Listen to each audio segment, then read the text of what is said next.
ఎర్ర బిగితే స్ట్రెచర్ మీదకి పంపించారు. ఇట్లే చేస్తే ఆ తర్వాత మార్చరికి పోతారు.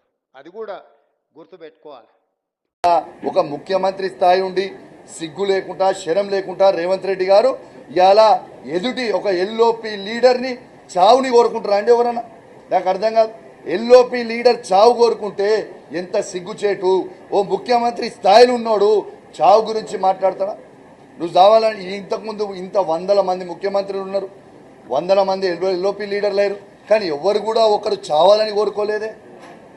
ఇంత దరిద్రంగా ఉంటుందా అని చెప్పి నేను అడుగుతా ఉన్నాను. ఇవాళ ఈ తెలంగాణ రాష్ట్రంలోనే 3 లక్షల పిచ్చి కుక్కలు ఉంటాయి. ఆ పిచ్చి కుక్కలకు అధ్యక్షుడే రేవంత్ రెడ్డి అని చెప్పి ఈ సందర్భంగా మీకు తెలియజేస్తా ఉన్నాను.